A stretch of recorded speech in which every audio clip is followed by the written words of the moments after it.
Ao vivo, entrando na rede social do Facebook, Dívia 10 HCO. Eba, chegando, mais um Histórias com Osho, aterrissando neste ambiente cheio de amor, de celebração e muita história boa, não é, meu querido? Fala, Suf, Abiro Suf. Boa noite, Didi, Amina. Agora é assim, é tudo composto. É, eu já, de nascimento, já ganhei dois nomes compostos, agora tenho mais dois. Mas, como eu sempre digo, esses dias me perguntaram, prefere Sufi ou Abiro? Eu digo Sufi tem mais frescor, né? Pois é, menina, eu tô com essa história com a Mina também. A Mina é tão novo, né? E aí o Dívia começou a ficar velho. Ai, comecei a ter outras É, percepções, assim, né? esses nomes guardam história, né? É bom É, se sentir um pouco com o frescor do novo, é, que é o que significa o Sufi para mim. Adoro esse nome também. E eu gosto da Biro também, né? Eu ah, gosto dos dois, né? é. Então, fica os dois. Fica os A dois. gente, a gente fica esperando o pessoal entrar. Eu vi que a Parita está nos assistindo já. Boa, Eba, boa noite. vou fazer um Ah, compartilhamento aqui. enquanto você compartilha, eu vou dar nossos recados. A gente sempre começa agradecendo a nossa equipe. Hoje, como o vídeo é gravado, ao final vou ter os créditos todos. Então, só vou passar rapidinho. Nosso muito obrigado à equipe HCO, Miguel Fain, Parita, Catarina Lira e Priscila Garcia. Essa equipe coesa e muito qualificada que faz esse programa acontecer por Show. trás dos bastidores, né? Por trás das câmeras do nosso Zoom. O programa Histórias com Osho já tem quase 5 anos, né? Em setembro É. prepararemos algumas surpresas como comemoração de aniversário e vai ser bem legal comemorar esses cinco Poxa, anos de HCO. Hoje a entrevista que a gente vai passar é de número cento e oitenta e quatro, uma gravação muito especial. Boa noite, Kilma, nossa fada madrinha, que acabou de entrar. querida, aqui uma boa E noite. Olá. vamos continuar com os nossos recados. Então, nossos agradecimentos também às pessoas que contribuem para esse programa. A gente precisa de grana, a gente precisa de doações e agradece muito aqueles que já contribuem. Então, qualquer quantia, muito bem-vinda. A Mina Dívia deixa a chave Pix nos comentários fixos. A gente também está pedindo, pessoal, para que se inscreva no canal Dívia 10 no YouTube. Se eu vou até pedir para a Parita, se ela estiver nos assistindo agora, está, Isso. a colocar o link do canal Dívia 10 no YouTube nos comentários fixos para as pessoas clicarem e se inscreverem. A gente quer fazer em algum momento a migração. Explica-se, o Facebook já mandou aviso de que vai deletar tudo que tiver mais que 30 dias. Então, todo o nosso acervo de lives do Facebook vai ser deletado, mas a gente tem tudo isso no YouTube. YouTube. Então, vá lá e se inscreva no canal Dívia 10, porque em algum momento, a gente não sabe ainda exatamente quando, vai depender de alguns fatores, como até o nosso aprendizado de como lidar com a ferramenta. A gente quer fazer a transmissão ao vivo pelo YouTube. Então, Sim, é legal ter bastante gente inscrita lá para que nos acompanhe. Então, vá no canal Divia 10 e se inscreva no YouTube para receber as comunicações quando a gente começar a realizar esse trabalho lá também, né? exatamente. Nossos Ah, tá aqui. agradecimentos à querida Sanguinha, que está sempre com a gente e ajuda a divulgar e levar esse trabalho mais adiante, né? Nossos agradecimentos também às aos grupos de Osho do Facebook, Osho Sem Fronteiras, Gabriel Sananda, a equipe, Nelsânias, a Nova Realidade, Francisco Siqueira e equipe, onde essas lives também são retransmitidas nesses dois grupos. Neste exato momento, a Mina já colocou lá também. E temos um recado sério, que é a Mina que vai falar, porque é sério. É sério comigo. Porque sério eu já sou, ela não é tanto. Sim, sério. É. Não, não somos nenhum canal oficial do Osho, tá? Somos apenas amigos, contadores de histórias. Histórias com Osho. Melhor que Netflix. Exato. Boa noite, Sávia Maria. A gente Queridos, estava queridos, boa esperando as noite. pessoas entrarem.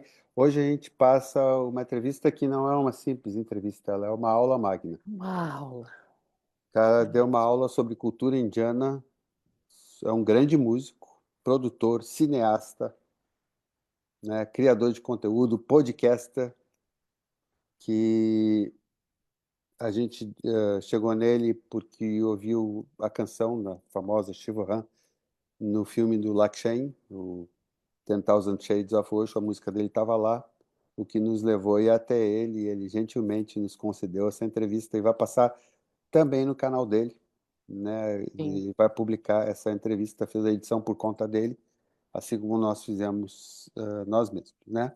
sim.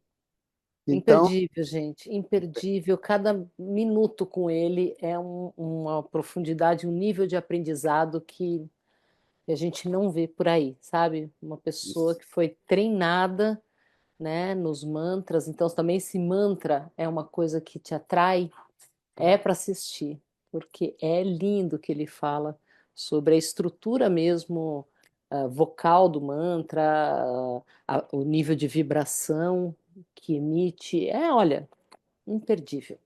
dá mais dois boa noites aqui para Margarete Gonçalves e para Guilherme, Cláudia Gitti, nossa, que já foi nossa entrevistada aqui também. Um é beijo, querida. Boa verdade. noite.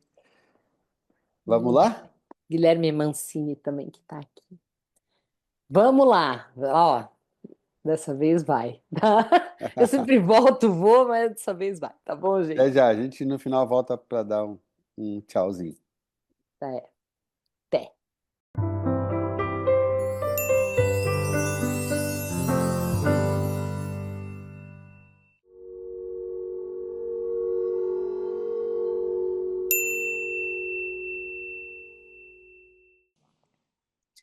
So nice to meet you. Welcome. Thank you. Namaste. Namaste. And the first question, most important question for hmm us is how did Osho come into your life and what happened next? hmm I was born and brought up in the western part of India, Gujarat, uh, in a joint family of more than 16 people. And we lived in the same house, 16 people. So, starting from my great grandmother to my youngest cousin. And I think even before I was born, so I'm talking about 68, 69, around those years, 1968, 67. Osho, as he was known as Acharya Rajneesh that time, he used to come to our hometown, Rajkot, in Gujarat.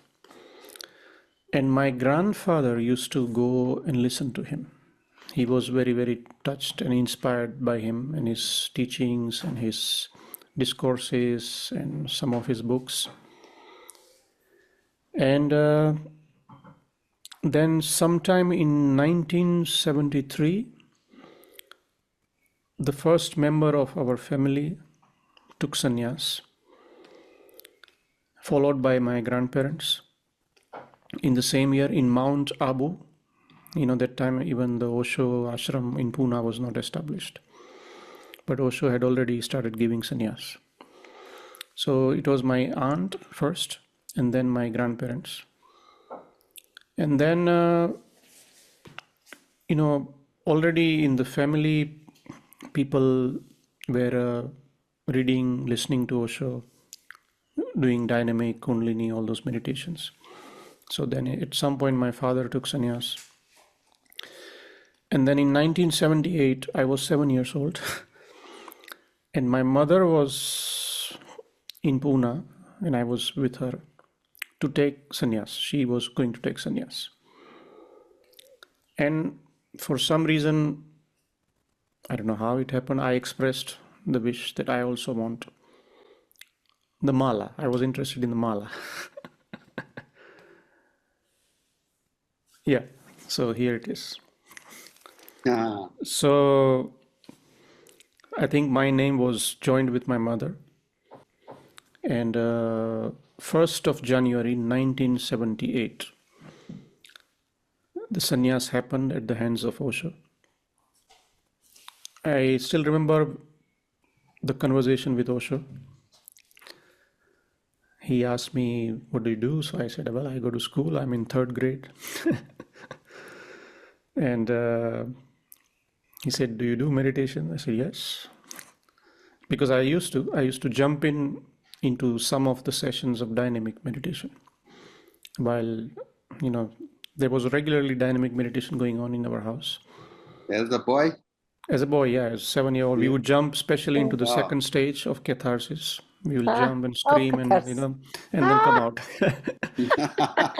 So we were, Just to have fun. yeah, we Yes, were 4 kids in the yeah. house, so we would jump into the first and second session. So we enjoyed Ah, it. So because uh-huh. Osho asked, do you do? I said, yes, I do Sakriya Dhyan, which means dynamic meditation. So then he How laughed. do He you said, say that? in Would you Hindi say we say that? Sakriya Dhyan. Sakriya Dhyan. Yes, Osho called it Sakriya Dhyan. Ah, It's only for dynamic or any meditation? Meaning the dynamic meditation's Hindi name is Sakriya Dhyan. Oh, nice. oh, Yeah, we never heard I, about it. I yeah, want to have it written. yeah. Sakriya, Sakriya, and Dhyan, Dhyan. I mean in Hindi, Yeah. yeah. Yeah. Yeah. So then I think he laughed because it was funny for him.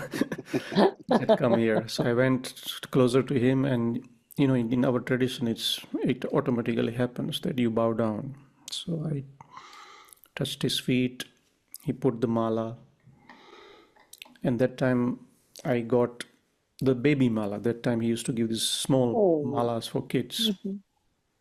and then he wrote a name, Swami Manish Bharati. So my original name was also Manish, and he simply kept it, just adding Swami and Bharati in the end.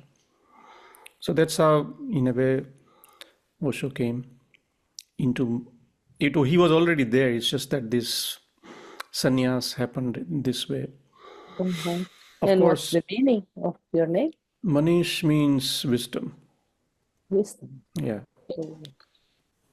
I mean, as one can understand, of course, it was not a decision of a seeker naturally that time.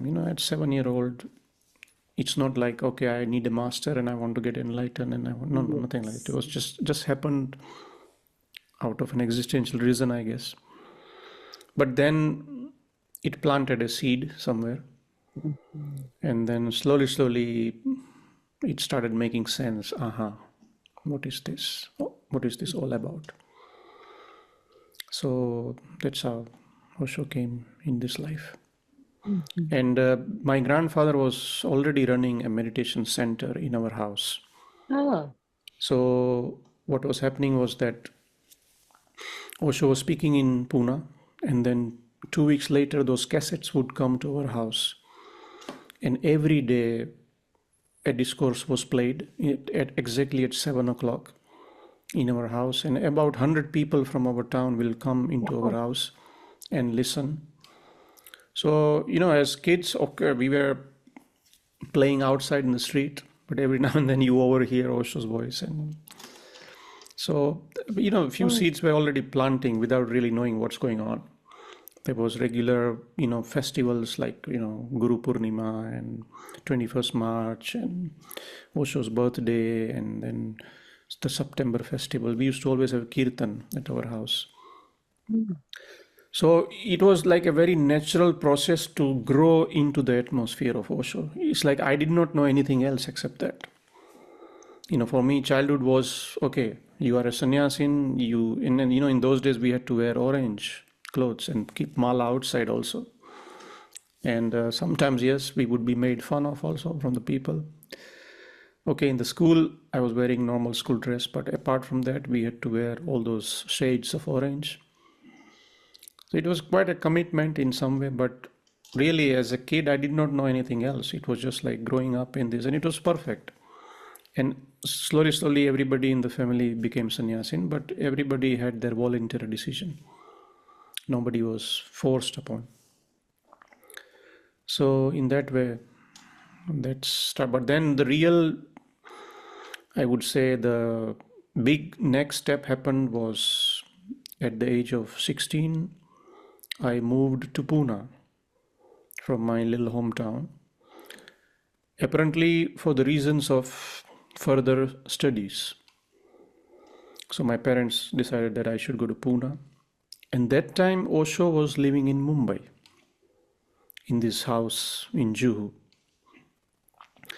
So I remember that on my way to Pune, we stopped in Mumbai because we knew Osho is there. And we attended one discourse in that house, Sumila. And mostly in those days, Osho was speaking in English. But that particular day, he spoke in Hindi. And, in those days, my English was also not so good. So I was happy that he's speaking in Hindi. And one of the most beautiful discourse he gave on that day was on India. That my golden India. In Hindi it says differently, and then for 2 hours he spoke on India and what the real essence of India is. So that was my new journey. I heard that discourse and then I went to Pune. And almost within 6 months after I moved to Pune, Osho moved to Pune. He came back to his ashram. And yes, I was studying in Pune, but I had some time, so I was working in the ashram in the morning. And I used to attend his morning discourses in the Chaungsu auditorium. It was 1987. 87. 87. January 4th, he came to Pune. Pune 2. And Pune 2, yes. And I still remember that it was already declared by middle of December that Osho might be moving to Pune. So every night we were celebrating, hoping that tomorrow Osho might come. But all of a sudden on 4th January appeared. And it was quite amazing because, until then, ashram was very quiet, very, very quiet. There were barely 100 people in the whole of ashram. I still remember I used to park my bicycle in front of Buddha Hall inside the ashram. It was that empty and that accessible. Wow. And then Osho came and suddenly this place exploded. Thousands of people. And I could have that opportunity to work in Zorba the Buddha, the restaurant. So because of that, I was given one pass to attend the morning discourse. In the evening, I was attending my school, and so I could only attend the morning discourse. So yeah, that was very good period. Although that time, my prime focus was studies, but as much as possible, I was attending all the discourses and all that. And then finally, in 1989, I had some break from my studies. So I restarted learning the music because I was learning in my hometown. And exactly at that time, Osho introduced Indian music into the White Robe Brotherhood, especially the last 3 months. He said, I want tabla, I want sitar, a flute, for that meditation when he was guiding that. So Milarepa knew me as a tabla player. He said, Manish, now you have to come because Osho wants Indian music. So then for those last 3 months, I was fortunate enough to play every night in Buddha Hall when Osho was guiding in this meditation, almost until he left the body. So that was my entry into the music scene of the ashram. And from there, everything changed, because that's actually helped me to realize that music is what I would like to do, not anything else. So in a way, I think Osho played a role in that. And then, of course, all these hundreds of people coming from all over the world, musicians, great musicians. So I was playing with everybody and anybody every night, different musicians. So in a way, sense of music grew a lot from that. And on one side, I was learning Indian classical music, but all the experimentation was happening right there in Buddha. How to apply all that into an experimental, meditative, celebrative music. Because as we all know, Osho kept music as the center focus in his work. So for a student of music like me, who was learning on one side, it was perfect place and perfect timing to be. So yeah, I mean, whatever it is in my life, it is thanks to Osho, basically. Manish, how was it to interact with Western musicians there at the same time in Buddha Hall? It was very, very, it was a very good learning process, because, we were I'm still a student, but, that time it was an intense learning of Indian classical music. And then this other dimension of music is there. And there was an immense respect for the Indian music, because, Osho also was always talking a lot about it. So it was a very good place to experiment many things, and how to use the beauty and depth of Indian music into creating something different, something which has a purpose, something which has a utility, not just entertainment, And Indian music has that capacity. So blending with all these other influences was a very good learning process. And that really helped me to learn the blend of East and West, which till date I do. Of course, being an Indian, I would keep the Indian elements on top, but I use the contemporary elements to make the music more juicy, more interesting, more celebrative, like that. So it was very, very good process to be there in those times. And there was a lot of freedom given to us to experiment. And, that time there were very good musicians there. So it was a very supportive system in that way, that a lot of things grew, a lot of understanding about the application of music grew. So I consider myself very lucky in that sense. We fell in love here with the song in Urdu language called Mere Handam. Mere Hamdam, Mere Dost. Yes. Yeah, Osho loved that song. Mere Hamdam, Mere Dost. I think I was playing tabla in that song when that song was being played in Buddha. Amrit Priya was singing. Priya and Sadhana, and yes. So that was another very good thing to do, because I remember that in 1988, this big kirtan was being planned on Osho's birthday or something, and then all of a sudden I got a call from the kirtan team for a tabla player. So until then, Osho's brother used to play tabla, Amit. And Amit was a little bit like mediocre tabla player, he was not really trained. So then they wanted a trained tabla player, and somebody suggested my name. And so basically my entry into the music scene started from 1988. Sadhana was there, Priya was there. I mean, we were a band of 20 people, musicians and singers. And so that was really nice, yes. And then slowly I became the in charge of the kirtan. Those people took a back seat. And so for almost 10 years, I was in charge of Kirtan every month. Every month there was a meditation camp, 3 day. And the meditation camp would end with a Kirtan.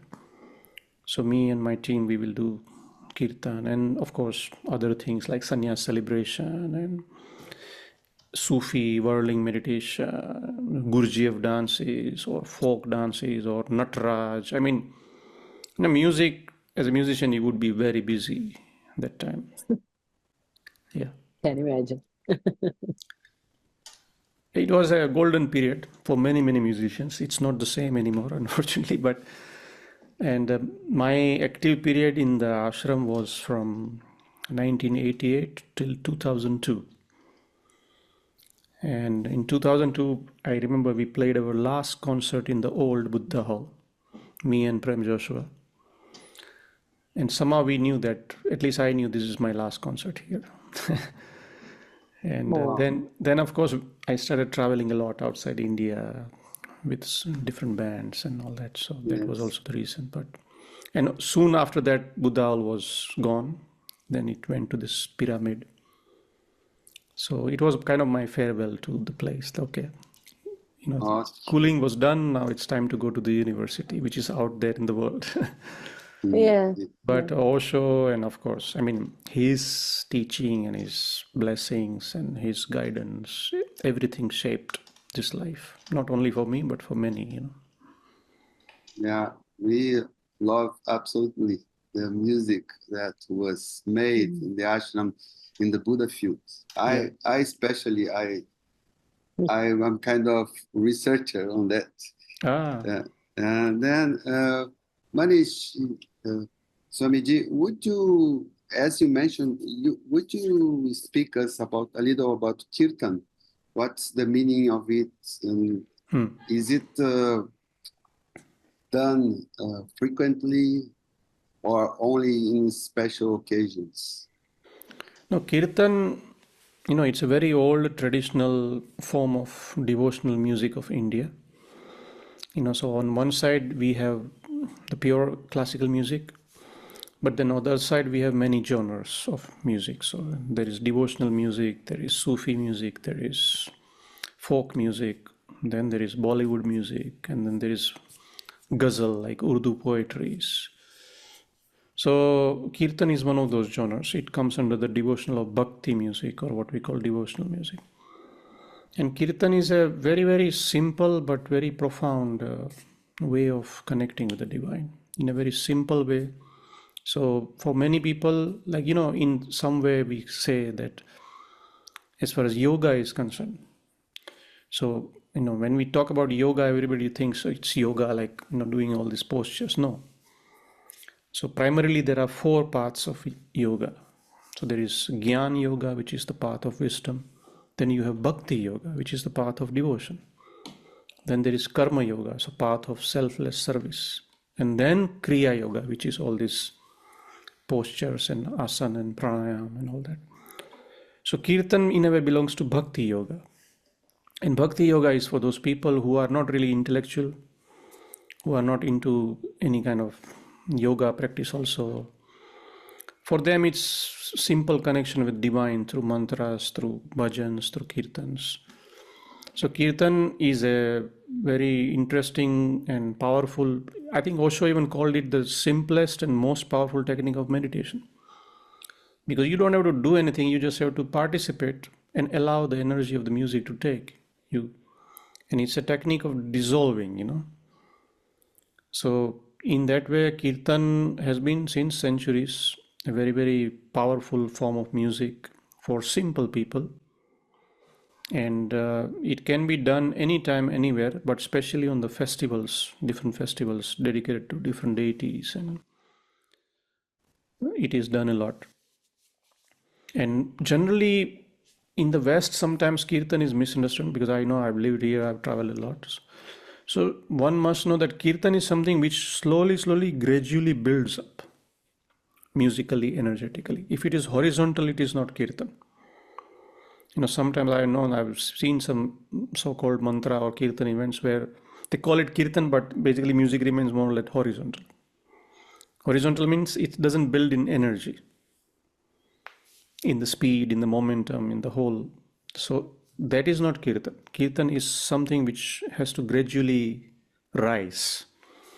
So as it starts building up, then, if person is really involved with it, what happens? Like, if you are singing just like Shri Ram Jaya Ram Jaya Jaya Ram Shri Ram, it's the name of divine.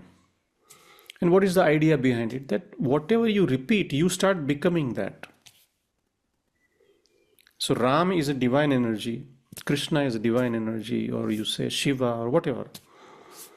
So in that way, in the process of kirtan, one starts losing grip over the ego or the so-called identity. You start forgetting it, you start becoming part of the whole. And behind that, as I understand, I may be wrong, but this is my experience and my understanding, that is the whole secret behind it. That you don't hold on to your I so much. The so-called I disappears. You become one, you are one with the divine, you are one with the energy of this music. So at least in that process, for that much time, that oneness it's almost like an orgasm in a way. That oneness is felt. You become part of the whole. So it gives you a glimpse of that wholeness. And then if through regular sadhana and practice, if we can maintain that wholeness in day-to-day life, then that is the whole purpose. Here in Brazil, we are many schools of yoga, and I didn't know the profound of this, like you are saying. So it's so much to a nice music or a relaxed music. It's Yeah. something that you become. It's Because like also, a therapy. yeah, and also in the path of bhakti, as we understand this in India, is that in the path of bhakti, I is not important, you is important. You in the sense, the deity or the divinity or the guru or whatever. So the focus is on that higher energy. So when the focus is on that higher energy, this so-called ego and so-called identity disappears. In true sense, as wise people have always said, that the I does not exist. It's a false idea. So in that way, in a process of kirtan, you can actually realize, like, if you are dancing for 1 hour, singing, you don't even remember that I am so and so, because that dissolution has happened, that dissolving has happened. So it's like a little bit like, you are a statue of a salt, and what happens when you enter the ocean? You become the ocean. Wow. As you spoke, I remember one song, Anubhava song, that says, "There's no one, only you." Yeah. So that's bhakti. That's really bhakti. Could you also speak to us about this project on mantras that you have? Yeah, that we started thinking about it in 2019, but especially started working actively from 22. And now, luckily, it's reaching the completion period. So it is called the True World of Mantra. And the reason behind it was that, like, as someone having grown up in India, surrounded by this wonderful atmosphere and sounds and energy of mantra and kirtan and bhajans and this whole ancient but very powerful, vibrations. And that already was happening through the music, so I've been singing mantras and composing them, and also through kirtan, in ashram, and even in childhood, as I told you right in the beginning, that when I was 7, 8 years old, there was kirtan in the house. So in a way, the connection of with that was since then. And the beauty about being and growing up in India is that you are continuously surrounded by that atmosphere. Always something is happening, around you. So it becomes a very natural part of us, and especially because I was a student of music. In music, we always consider this as a very sacred way of connecting with divine. So I've been always working a lot around mantra, and then after starting to travel in the West and interacting with people and presenting this music in the form of mantra, I realized that there is a very good interest in people, but somewhere lacks a little bit of a proper understanding, proper knowledge about what it really is and how it should be approached, how it should be practiced, what is the real potential of it, and especially also the musical aspect of it. Because I could see that there are a lot of people what we call singing mantras. See, I'm saying like this. But what I saw was that, okay, they do it with a lot of love and devotion, whatever that is. But the actual element of India was missing there. So, for us from India, and I think for anybody who is a little bit intelligent, it is very clear that when somebody is trying to represent a certain cultural element from a certain place, it must carry its authenticity. It must carry its authentic flavor, sound, taste, fragrance. Because, behind that, there is a long tradition and a history and a lot of thought put behind it, that why we sing mantras like this and not like that. And in the West, what I saw was that was being bypassed. So it's like, imagine that if I do a very well-known Brazilian song in an Indian style, yeah, so it will sound very funny to you. Maybe not to people in India, but to you, it will say like, yeah, but this is not done like this. So what I would do is that if I want to learn your style, I would learn it properly from the right source and then present it to the world. That, okay, here I'm trying my best to present the culture of Brazil in its most authentic way possible. So this unfortunately got bypassed by a lot of mantra singers.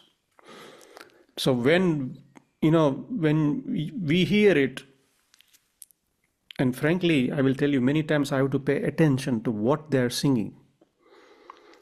Although it is a text we grew up with, let's say a Gayatri mantra, for example. But many times the way it is sung and the music is, I have to pay attention. And after 5 minutes, I realize, she is singing Gayatri mantra.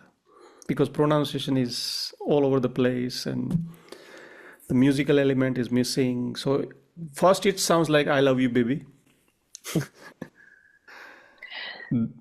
So. And the sound is important, the vibration of Exactly. the sound, the Yeah, pronunciation. very much. And especially in the case of mantra, because in mantra we say that vibration is more important than the meaning. And that vibration is created by pronouncing it correctly. So pronouncing will take proper learning from the right source, maybe a few years. So like, let's say if you say Om Bhurbhuva Swaha, so we say Swaha, but many Western renditions say Swaha. You see? So Could you say that again? So Swaha. The original word is Swaha. Swaha. Yeah. Swaha. And what you hear from the Western renditions is Swaha. Swaha, yes. Swaha is a completely different sound and a meaning and a process. And So other it vibrations. creates completely different energy also. Okay.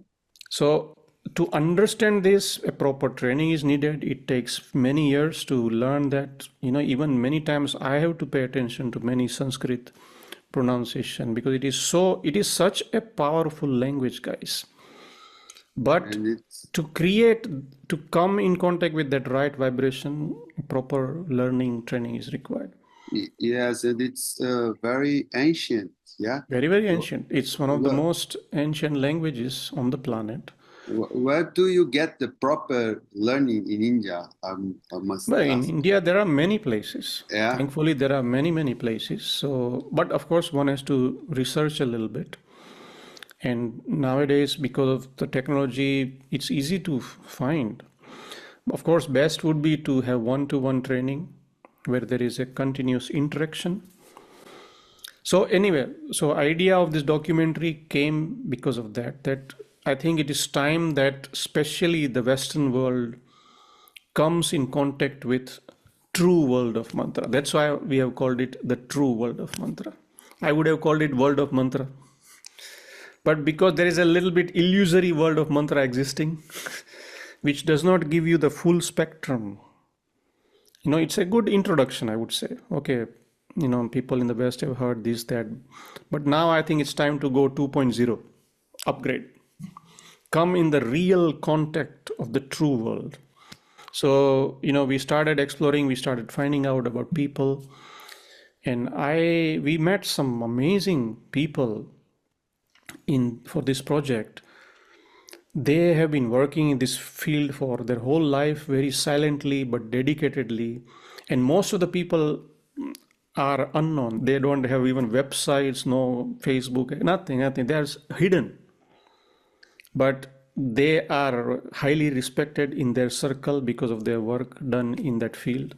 So I met two kinds of people. One of those people who have done it, work from the linguistic point of view, the whole theory of mantra, and other was a group of musicians who have dedicated their whole life creating mantra music. So what is their actual vision? Of course, they are all from India because, it's that part of culture. If I want to make a movie on flamenco music, I will not go to Japan. I will go to Spain. Yes. So the best sources are available there, and luckily. And the third group of people was the people who have worked with mantras from the aspect of healing point of view, from curing people. And this has been also an ancient science of mantra practiced since thousands of years and even now, that how in certain situations when even doctors have said, okay, nothing can be done for you, mantras will work. You see? So, and nobody knows about this. People are just kind of limited to singing. No, it's, first of all, see, the tradition of mantra is not of singing. The actual tradition is of chanting. Okay, singing has been done in India with the right elements of music and with the right understanding that, which raga we will use and all this. And these things are developed over the years. It's not an overnight process. So my effort is to make people aware, especially in the West, that guys, if you want to connect with an essence of such an ancient but powerful tradition, you have to connect with the authentic. Don't get fooled by a so-called Western packaging. All that which is done in the field of mantra, as far as the Western presentation of mantra music is concerned, it is good in the sense that, okay, maybe it's good piece of music at the most for a Western ear, because maybe for Western people it takes a little time to connect with the Indian sound of mantra or whatever that is. So in that way, they found a little bit of a solace in the more familiar presentation. But then in that finding familiarity, they have missed the original nad, original sound. It's like, if I want to connect with the essence of flamenco music, why would I listen to a Japanese guy doing flamenco music? I would listen to a Spanish guy doing that. Okay, then if maybe there is an American or a Brazilian who has spent years in Spain learning that, he or she has that authority to present that. I live in Switzerland. They have wonderful yodel music. Now, if I want to represent the Yodle culture, can I do it in Indian style? Then Swiss people will say, get out. You cannot do this to our culture. No. If you want to present our culture, learn, stay here for 20 years, learn properly, and then we will tell you that you are ready. So, You see? Yes. So my humble effort is to only let people know that actually there is a true world exists. Yes. And Yes. please So connect beautiful. with that. At least give yourself that luxury, that blessing, and it will open up a spectrum for you, from not only from the musical point of view, but from a sadhana point of view, from the inner growth, for the healing aspect. I met some people while this process, and as I told you, to them doctors had told that, look, now you have 3 months to live, and they were cured by the mantra therapy.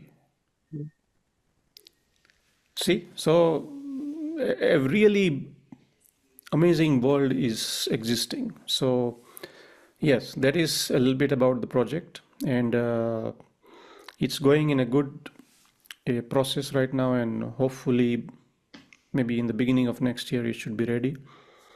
Of course, it is a self-finance project, and so we have also launched what we call a crowdfunding program. okay. If anybody feels connected with this idea and the essence, if they want to contribute, they can contribute. The link is on my website, manishvyas.com/movie, and people can see some small teasers there also, and some information, some pictures, and That's beautiful. I remember last time I went to Pune, we had this for a very short time raga singing classes outside the ashram. We would sit in a circle with the teacher, drinking tea and singing ragas. It was so beautiful. I was very touched by yes. Also, because ragas is the heart and soul of Indian music. So when we compose mantras, we very much take the help of ragas. And every raga has a certain mood, as you must have learned a little bit, that every raga has a capacity to create a certain mood. So when we compose a mantra, what we do is that first we try to, evaluate the energy of that particular deity. Let's say if I'm working on a Shiva mantra, so only certain ragas would apply to Shiva mantra, And let's say if I'm working on a Krishna mantra, then some another batch of ragas would be more applicable. Though there is nothing fixed, but there is a unspoken understanding about these things, which is developed by years of learning. I will give you an example. Once me and my friend, we both decided, okay, we will work on this particular Shiva mantra, but you do it in your house, I will do it in my house. And 2 days later, we'll meet and we'll exchange our ideas. So we both did that. 2 days later, we met. Both our compositions were different, but the raga was the same. And we never spoke to each other that, okay, we'll work with this. Why? Because see, a certain built-in understanding is there that, okay, this Shiva mantra, obviously first choice would be that raga. So in that way, we try to enhance and bring that spirit of Shiva in that through a right choice of the raga. Now, when you hear a Western rendition, there is no raga, it's just 4 chords. Okay, musically it may be nice, but it's not about making it nice. It's about bringing the energy of that deity into the mantra. You see? So that is sometimes I feel that why people don't respect that. You see, you can feel that if I do something to the most beautiful form of Brazilian music, and I twist and distort it to fit into my ears, then you will feel that, hey, don't do that to our culture. If you want to do it, learn properly and then do it. So this cultural appropriation is not good. People come and tell me, Manish, but our intention is good. Okay, and I said, I had never questioned the intention. I never questioned the devotion. Yeah. But is that enough? Yeah. For example, I'll give you an example that I work in a pharmacy. Okay, my qualification is to work in pharmacy where I basically know this medicine is here, this medicine is there, and I have to read the prescription. But I intend to be a heart surgeon. Will you come with your heart problems to me because my intention is good? No, I'm not qualified. You will go to somebody who has intention also and qualification also. Okay. But people hide behind this kind of rationalization that, oh, our intention is good, la la la, blah blah. Everything is good, love. Okay, what can I do? It's a kind of, how can I say? I say in Portuguese and Sufi will translate it, ok? Não, porque faz parte do mundo globalizado também, que mistura as culturas, né? É isso que eu quis dizer. She says that with the global connections, we kind of mix cultures. But then I will add something to her question, like say, then it doesn't really go deep, yeah? Yeah, meaning little bit mixture is okay, look, but when you completely lose the flavor of the original, then Okay. then what's the point? Like, if I go to a flamenco concert, for example, and if I don't even hear one bit of that Spanish flavor, I would not go to such music where only Spanish words are used, but the whole flavor is, let's say, Japanese. What's the point? Yeah. I want to hear the most authentic, and I have done that. Our daughter was learning in Spain. She was studying in Spain, and sometimes we'd visit her, and then we would visit this local bar where there are these, fantastic flamenco musicians. And though I don't understand the language, I don't know how to do that, but not for a single moment I would want to change that. I want to hear it as original as possible.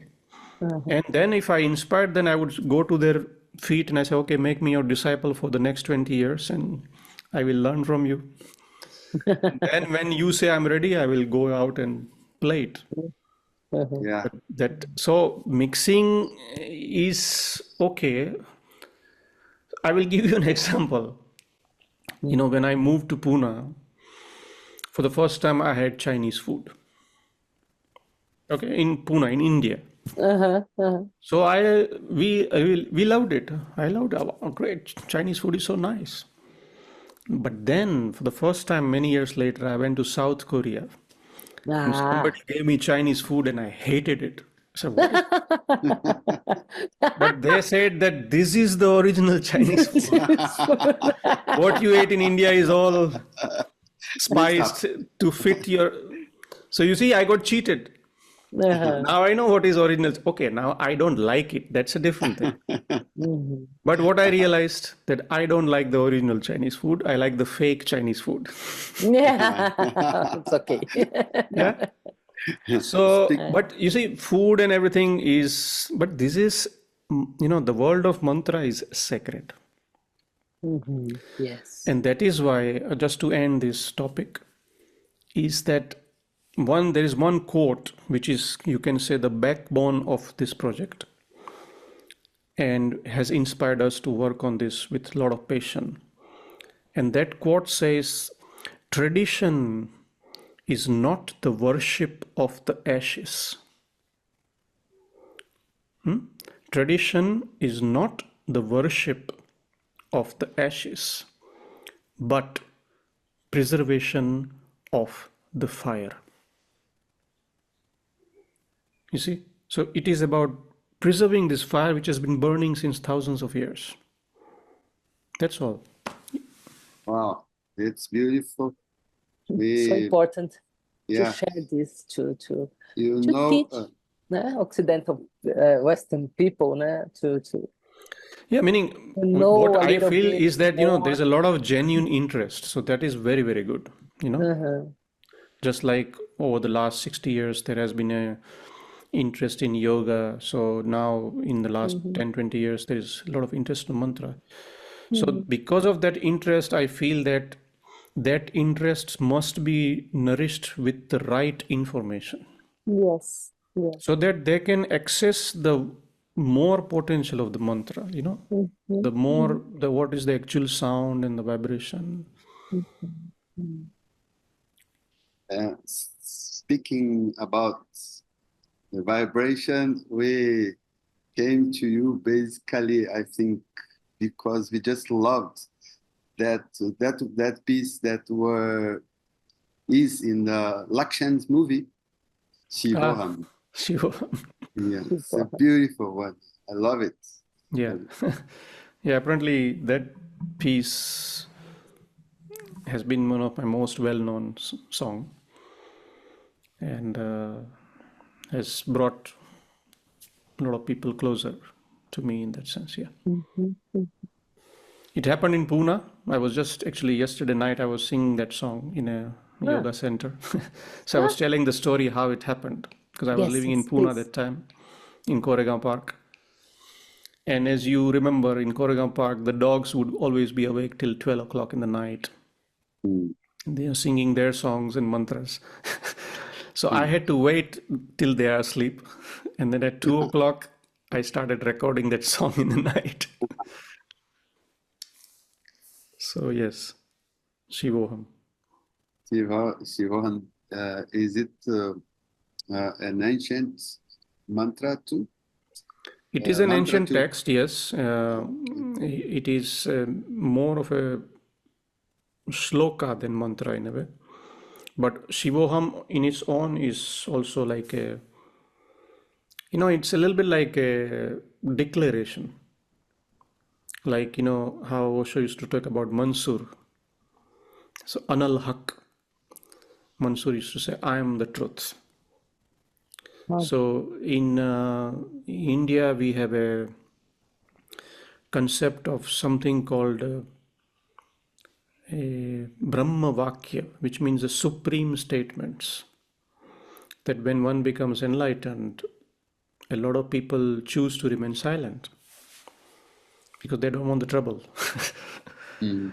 But a lot of people have the courage to declare. So, one of them is Aham Brahmasmi, meaning I am supreme consciousness. Or so Shivoham is a little bit like that. Shivoham means I am Shiva. So not Shiva as a person, but Shiva as the essence. And one of the meaning of Shiva is bliss. Why bliss? Because bliss is a state which does not have an opposite. You see? So I always mm-hmm. explain this that our world is always moving in a duality. Either we are here or we are there. And what we call the world of non-duality or Advait Vedanta. So to transcend to that third point, which is beyond this dual fluctuations always. So Shivoham does not translate into I am joy, because joy has an opposite, Yes. right? But bliss, no. As much as I know, there is no opposite word of bliss in English. Mm-hmm. In Sanskrit, we call Anand. Anant. Yeah. So Anand also doesn't have an opposite. So that means that is that third state, that neutral state beyond the world of duality. That's why they called it Shivoham. So Shivoham Oh, is a declaration that I am bliss, I am Anand. this is not an interview. This is a master class. Yes. Thank you so Yeah. much. Uh, I've seen through your website. Then I got this saying. It's my mission is that arts and science from India are spread with grace and authenticity. And this is the core focus of all my activities, projects, and music. Yes, it's true in a way, because I feel that, India, Bharat, we call it Bharat, right? The original name of India. So India has a lot to offer. That's why our master is from there.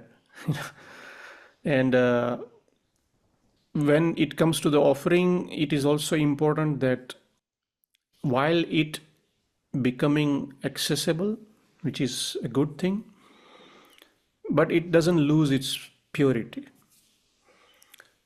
Like in some way it happened to the world of yoga that, by getting it more commercial, so it has spread all around the world.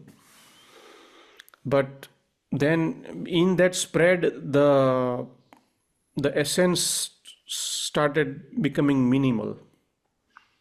Yeah. So, many people now think yoga means all these postures. And actually, it is not the fact. If you read the book of Patanjali, Yoga Sutras, so there are, if I am not mistaken, there are 112 sutras there. And there are only 3 about asana. But the world is made about these 3. Yes. You see? Have a nice Thinking, body. how nice body. It's all about body, Health yeah. too. Okay. And Good health. as I started studying, I realized that the whole posture thing, and it was only meant to make the body prepared so that you can sit in meditation for longer time. Oh.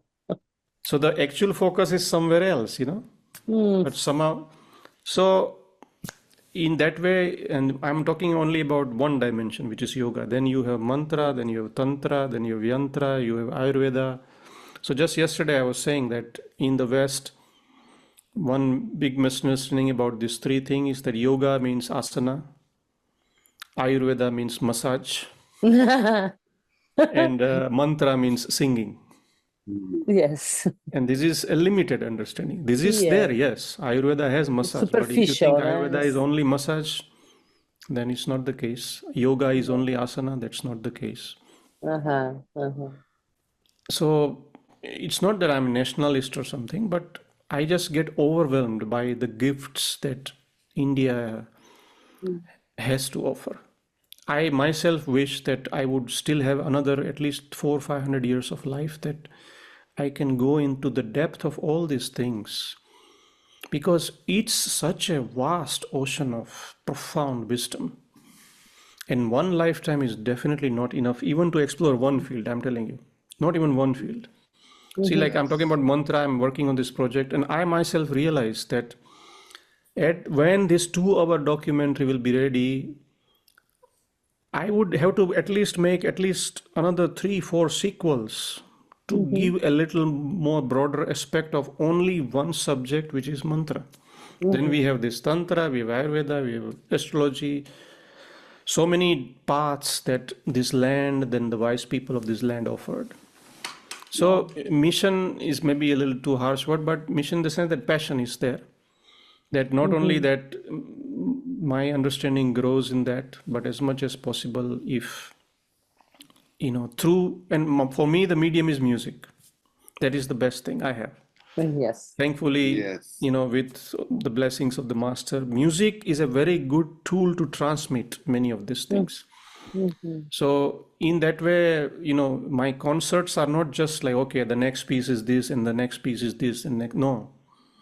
Between every piece, I'm sharing a story. I'm sharing a certain essence of that particular text, maybe the root of the text or the story behind its origin. So then people get a little bit broader idea that, look, this is coming from this ancient rich culture. And to end this topic, my personal feeling is that to all the problems which people in the world are facing now, I think all the answers are there in the wisdom of India. So if people can access it in its purest form, my understanding is that the wisdom of the wise ones from India is actually the only hope for this world. whenever somebody has to seek the truth, they will have to turn towards India. When I say turn, meaning not necessarily you go there. If you go there, even better. But at least access that through some reliable, authentic source so that it can definitely help people simplify their life, transform their life, enrich their life, and eventually lead, if not everyone, but to a lot of people, what we knowingly or unknowingly seeking: liberation, mukti, moksha, enlightenment. And I think only this land and the wisdom of this land has that possibility. Beautiful, beautiful, beautiful. Swamiji, thank you so much. Thank you so I much. You're think welcome. Lovely to you talk are, to you. I have yes. another question, and maybe the last. Yeah, sure. No problem. How do you see Osho's legacy today?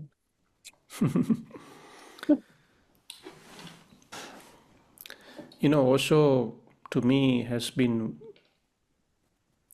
one of the most profound beings who walked on this planet. So I think after Krishna, in the, if we call it the spiritual history of India, if somebody walked like him, then it was Osho. It doesn't mean that in between Krishna and Osho, nobody was awakened. No, thousands of people were awakened. But of that caliber, of that profoundness, of that height, I think only you can name one person, and that is Osho. And look, I'm very small to comment on somebody giant like him. So, but I feel that he was way ahead of his time. And even when we say, "Oh, now I understand Osho," I think we have to think twice before we say that. And thankfully, I have been in touch with a master who was direct disciple of Osho. So through him, I understood that to understand Osho, you have to be Osho. Until then, you cannot. So when we say to be Osho, it means we arrive at that place of the same understanding, wisdom, state of being. Legacy, I think it has been carried on. Now, I can only talk from the people I know in India, 2, 3, 4 people who have silently but very dedicatedly and very wisely, they have continued his legacy in the form of teaching and helping people to stay on the path. And the beauty about these people is that, again, like when I was talking about the mantra subject, that these people are not well known, you know. They do very silently because they are not interested in name and fame and making big ashrams and attracting thousands of people. Sometimes when I ask them that, can I tell about you to somebody? And they said, no, no, no, please don't tell. We want a peaceful life. We are already surrounded by these 30, 40 people. So I don't want more, you know, because they feel responsible. They feel responsible that I am already connected with this small group and I better help these people first.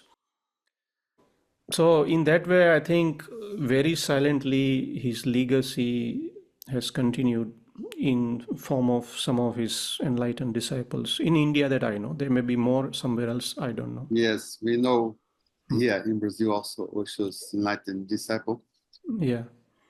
So in that way, I think Osho planted seeds, like he just came as a gardener through seeds and he trusted existence that they will be taken care of. And definitely some flowers have bloomed.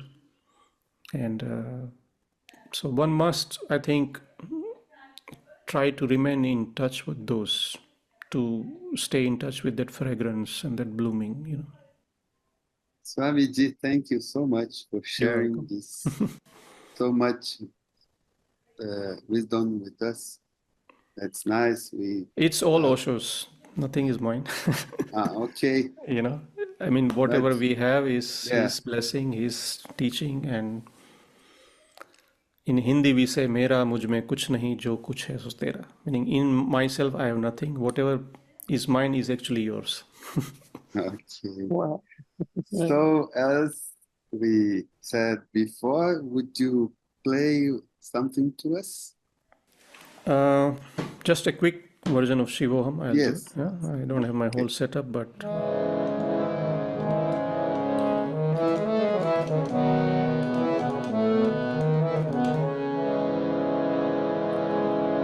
Sachar परिपूर्ण शिवोऽहं शिवोऽहं नित्यानन्दस्वरूप शिवोऽहं शिवोऽहम् आनन्दोऽहम् आनन्दोऽहम् आनन्दोऽहम् आनन्दोऽहम् आनन्दोऽहम् आनन्दोऽहम् आनन्दोऽहम्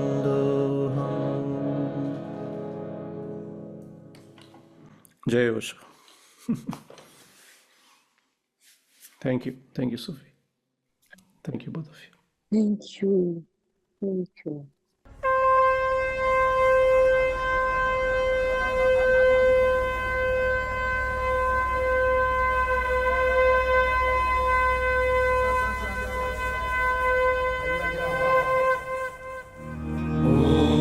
वन्दे देवोमापतिं सुरगुरुं वन्दे जगत्कारणं वन्दे पन्नगभूषणं. What separates human beings from the animal kingdom is the practice of spirituality. Dharma is an essential part of protecting one's dharma, carrying one's dharma. Mantra is basically sound form of the divine energy. नागेन्द्रहाराय त्रिलोचनाय भस्माङ्गराय महेश्वराय नित्याय शुद्धाय दिगम्बराय तस्मै नकाराय नमः शिवाय. Mantra is definitely a path toward liberation because you have trained your mind in such a way that unnecessary thinking stops. ॐ श्रीं ह्रीं सरस्वत्यै नमः. ॐ श्रीं ह्रीं सरस्वत्यै नमः. ॐ श्रीं. When we start enjoying or learning these kind of mantras in such a frequency level, it will start nourishing our emotional and psychological being. It's a kind of cleansing process. The way we clean our physical body, like that, these mantra frequencies are the words which are designed according to the suktas or mantras it comes. When we start chanting in that style, it will start cleansing our emotional well-beings. So this is the beauty of the mantras.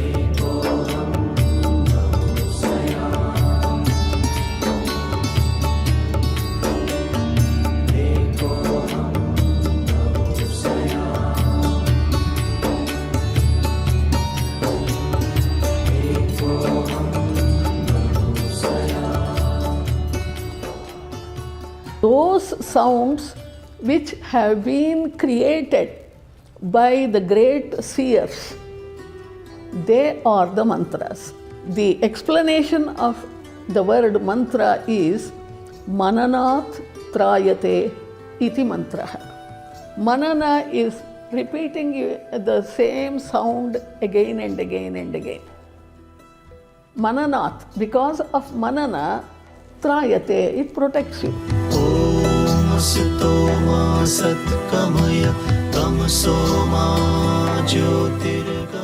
It took me some time to understand that the mantra works when it is accompanied by a deep emotion, by a deep longing, or, by the right music.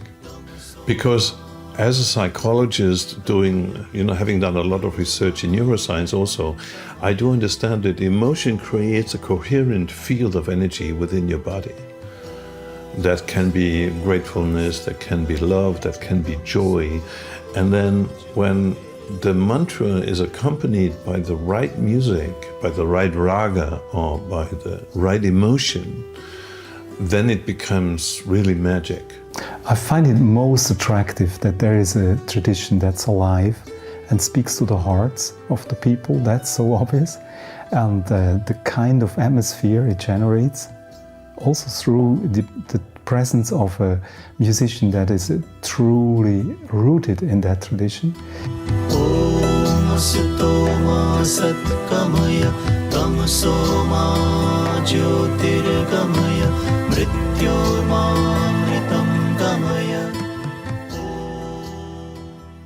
When you listen to mantra, your whole system comes together, it becomes one. So it pacifies the whole thing. It should be pure listening. And then with the help of mantra, it becomes pure meditation. Om Bhurbhuvassuvaha Tatsaviturvarenyam Bhargo Devasya Dhimahi Dhiyo Yo Nah Prachodayat. Om Bhurbhuvassuvaha Tatsaviturvarenyam Bhargo Devasya Dhimahi Dhiyo Yo Nah Prachodayat.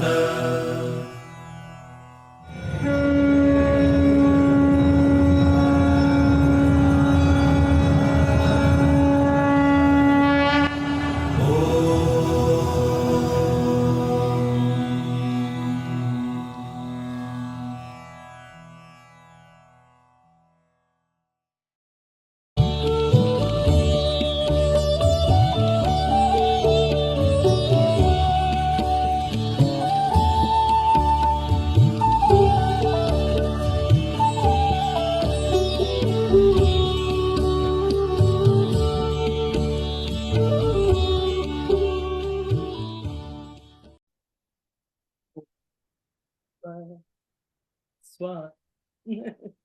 Sohan. Sua. Isso Eba, aí. gente, ai, gente, não foi um deleite. Uma lindeza. Ah, Uma lindeza. Esse final com esse trailer também. Eu estava pensando aqui, né, sobre essa entrevista, que ele, ouvindo ele falar, às vezes parece que ele fala um pouco presunçoso, né? Aquela coisa do apego com a cultura e tal, mas daí quando vê a grandiosidade da coisa no trailer, daí justifica tudo, porque ele não está falando dele, não. absolutamente não. E ele está levantando uma bandeira muito importante em tempos de globalização, de superficialização das culturas. Ele está trazendo a raiz profunda. E isso, além de ser raro, é importantíssimo. Exatamente. Avô sannyasi, pai sannyasi, morava no centro de meditação, Estava tomou pulando na dinâmica sannyas de com criança. 7 anos. Pequenininho. Tá aí o resultado. A gente fica extremamente feliz de. Thanks para a Parita também, porque fez essa edição, ficou maravilhosa. Ah, lindo. Beijos, meu amor. Beijo, meu amor. Parita, nosso amor. É, isso. Então tá, gente. Adoramos apresentar isso, porque tem mais umas entrevistas lindas vindo aí. Esse semestre, espero que a gente dê conta de terminar com mais 2 da Índia, ainda lindíssimas, né? Índia, Itália. Ih, tá rico. Nos aguarde. Mais uma Semana que vem segue o HCO. Mais uma Boa linda noite. entrevista. Namastê. Namastê. Tchau, Sanguinha. Beijos. Beijos, beijos. Até semana que vem.